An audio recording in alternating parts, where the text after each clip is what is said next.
All right, Buzz babies, it is day 3 of Planet Comicon, and I don't know if you noticed this industry icon next to me behind the amazing beard. I got Jason Aaron, local legend, new writer of the Ninja Turtles. Cowabunga, baby. Has this been a cool con, like with everybody being excited about the news of TMNT? Like, oh yeah, for sure. I think this is the second con I've done this year. I did MegaCon a month or so ago, so that was the first con I'd done since the Turtles got announced. okay. So I signed a turtle for the first time. Like a real turtle, or? Well, not like a living, breathing turtle, Okay. but like a turtle statue. Oh, cool. So it's cool. Yeah, I mean, the first time I signed some Superman stuff like before my Action Comics came out. I signed a few Turtles thing before Turtles. So it's first time you do those things is definitely super, super cool. So there's been more of that, this weekend here at Planet Comicon, and yeah, Nice. some people are really excited for Turtles. You've got an exciting career going on right now. You're doing you've taken Batman to space, out of the cave and into space, and with Doug, who's back here, and Doug is just so awesome. The Ninja Turtle announcement, of course, with IDW and the amazing artists that are coming with those early issues. You've got the Scrooge McDuck announcement. CE Comics. Yeah, Berserker. I'm doing a Berserker that's one right. shot in June. Are you working with Matt Kent on that, or is it like a solo? No, yeah. Matt's the writer with Keanu on kind of the main book, and I think they're doing more of that. Oh, but cool. There've been I think 2 one-shots so far by other creators in kind of different time periods. Okay. of Bede's life. So I'm doing one of those. So it's like an oversized one-shot, and it's the first Wild West chapter of Berserker. And then I'm doing Action Comics right now too. I think the last issue of that's about to come out. So kind of starting my DC career with Batman and Superman. And, A rocky start at DC. Right. Nowhere to go but up. I'm doing Once Upon a Time at the End of the World at Boom, which is still coming out on the 3rd and final arc of that. So yeah, I'm working with, I think last count, I'm up to 7 different comic publishers I'm working with in one form or another. So most of those you know about, some of them you don't. Yeah, you said in the panels not everything's been announced yet. There'll still be a couple of big things that'll be announced later this year that I'm really excited about. So yeah, it's a good time. I mean, I've been very happy with the stuff I did at Marvel for like 15, 16 years. I'm still doing stuff at Marvel, but it's nice to be able to branch out a little bit. And it definitely is a different stage of my career as I kind of segued away from doing, multiple monthly ongoing books to doing a lot of smaller projects and just being able to work anywhere I want to. So I can take any phone call and say like, yeah, that sounds great. I mean, Turtles was one of those calls, kind of came out of the blue, and I was like, sure, I never thought about being able to write Teenage Mutant Ninja Turtles, but I mean, I've been reading the book since it started, 40 years ago, so it's one of those, like, no-brainers. It's like, absolutely, I'd love to write the Turtles. I know, I'm hard-pressed to, think of someone getting that call or that offer and being like, that's not for me. But I guess there's a lot of pressure, but you talked about it in the panel. There's also a lot of pressure with Batman and Superman, and Scrooge McDuck, oddly enough, was one that kind of was stressing you out, right? Well, I mean, again, that was another one that kind of came out of the blue, and I absolutely said that. I mean, they did it. Marvel kind of made it happen because I've said many times what a huge fan I am of Scrooge and of the books by Carl Barks and the great Don Rosa, who's also sitting right over there here at Planet Comicon, and I just love that character. It's one of the greatest action adventure characters in comic book history. Period. Not just of talking animals, but of comic books. Tons of history. Yeah. So I've always loved that character and said, oh yeah, I'd love to write Uncle Scrooge someday. And then Marvel's like, hey, so remember you said you wanted to write some Uncle Scrooge? So it felt similar to writing Superman for the first time, where I'm like, oh, I don't want to screw this up because I have this character so important to me, and I never imagined I'd be doing this. So I actually went and sat and talked to Don Rosa today just to tell him how much I love his work and how important it's been to me. And it was super fun to sit and write that issue. I think I wrote it probably in December last year. Nice. Sat in my McDuck family tree pants and like Uncle Scrooge socks while I worked on it. Stacks of Don Rosa books, Karl Barks books on my desk. Nice. This is what I love about comics is like, I get excited and I nerd out and all weekend I've been like, I can't believe I get to talk to Jason Aaron, but you like you had a similar moment with Dan like over there, and it's like we never grow out of that, right? Like even the guy writing Ninja Turtles probably still excited to talk to Kevin Eastman, or and I love that about our industry, like. No, I'm still a big nerd at heart. So yeah, I mean getting to go sit and talk with Mark Waid for a bit. I stood in line years ago and got comics signed by Mark, and so getting to now talk to people like that in some way as a peer still blows my mind. Still I bet. Every time I've ever seen Garth Ennis, I still feel like a 12-year-old fanboy. So I think hopefully I never lose that. I don't ever want to lose that. I will still want to. This never feels just like a job or a grind. It's still I'm a kid getting to do literally the thing I've wanted to do since I was old enough to realize that people make these comic books that I like to read. Yeah. People write them and draw them, and it's like, well, I want to do that. And then it took me until I was almost 30 years old, but finally I was able to start doing that. And I'm so glad you did, man. And I won't lie, I came across Scalped like later than everybody. Like I was into your Marvel stuff and Jane and the Avengers and all that you did, and I got into Scalped, and it's been a hot minute, man. Since like whether it's like a movie or a TV show or a great series or something like that, it's been a while since something like pulled me in. And just like not even pulled me in, but like grabbed me by the throat, held me down, right? And was like, you're gonna finish this story with me and like it. And it was so gritty and it was so brutal, but there was also a lot of heart and real human emotion in that too, right?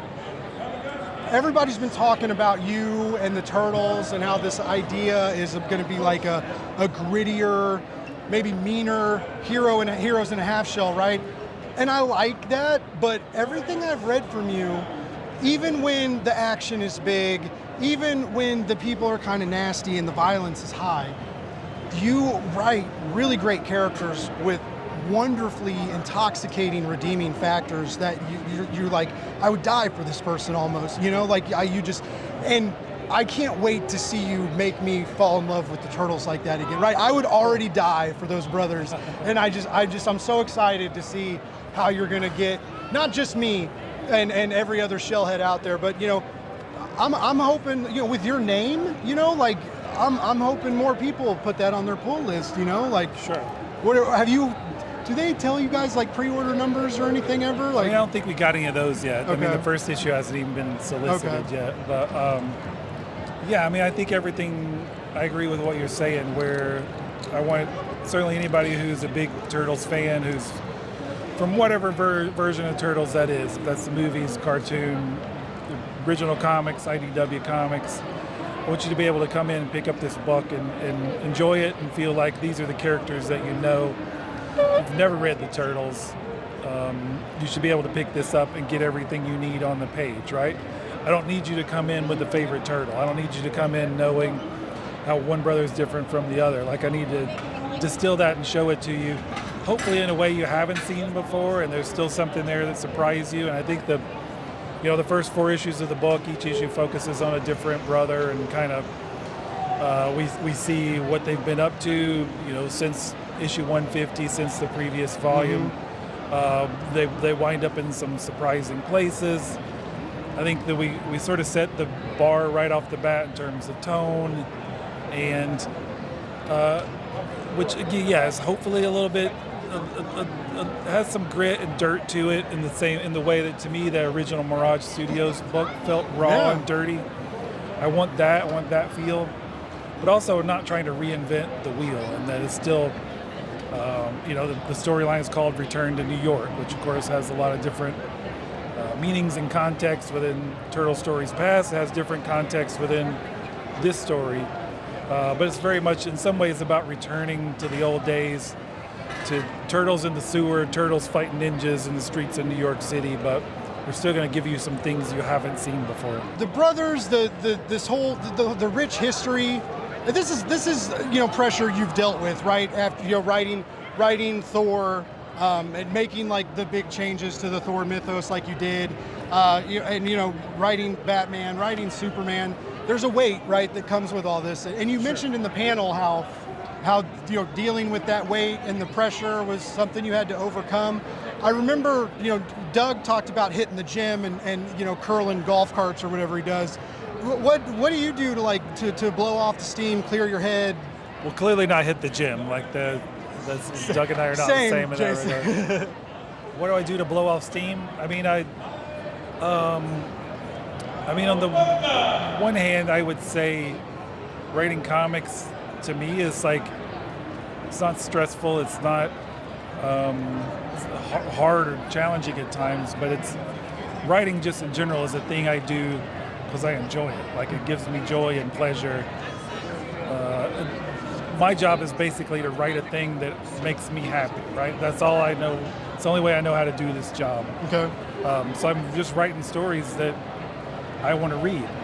And then it goes off and gets drawn by amazing artists and becomes a book, and that winds up sometimes connecting with other folks, which is great, which is awesome.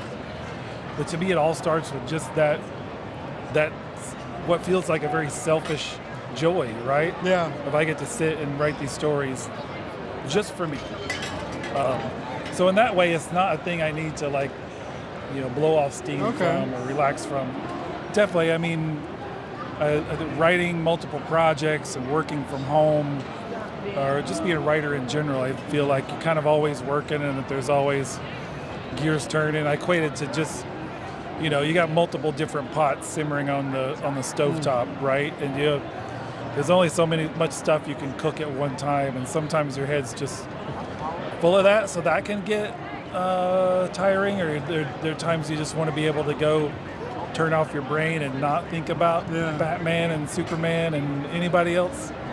So I mean, I like to travel. Okay. I like to get out and go for walks. Like to watch wrestling, big pro wrestling guy. Okay. But I think the thing I do is probably closest to meditating is just bagging and boarding comics. Really? I go, it's in the basement, sit there with a stack of comics, bag and board them, sort them. That relaxes me. I kind of forget everything else, and I'm just focused on oh yeah, this was a good book. Yeah. As I'm bagging it. I love doing that. Everyone's called me a weirdo for long, because some people are like, I hate bagging and boarding. I'm like, dude, it's zen. I love it. I mean, I get it if I had to do it for a job, maybe it'd be different. But I do it when I want to do it, as opposed to just oh shit, I got this big, huge stack I got to get through. Yeah. I mean, I'll even during the course of the day, I'll go downstairs and just bag and board 5 comics, just as my way of nice. Taking it down a notch, relaxing. Yeah, dude, same. A stack of books. Throw a random video on or movie or show and zone out and do. It's close to meditative. It's very cool. And it feels productive. I watched the show, but I got 100 comics bagged and boarded. Well, I know you got a line coming. I know you're Mr. Popularity this weekend, and well deserved. I so appreciate you taking the time to talk to me, dude. I am such a huge fan. I'm so happy for all the big announcements, everything going on. There's no one else I would rather see in the sewer with my 4 favorite brothers, taking them to wherever you're going to go. Well, I got one last question, man. Sure. What's your pizza? What's the pizza that you're eating? The kind of pizza or the pizza plates? Let's go. Well, let's do kind, and if you do have a local spot, shout it out. Yeah. I don't know that I have a kind. I mean, I generally like a lot of stuff, a lot of toppings, a lot of meats, a lot of veggies. I'm up for whatever. Okay. Even if it seems like a weird combo, I'll give it a shot. I'm not prudish about my pizza. Okay.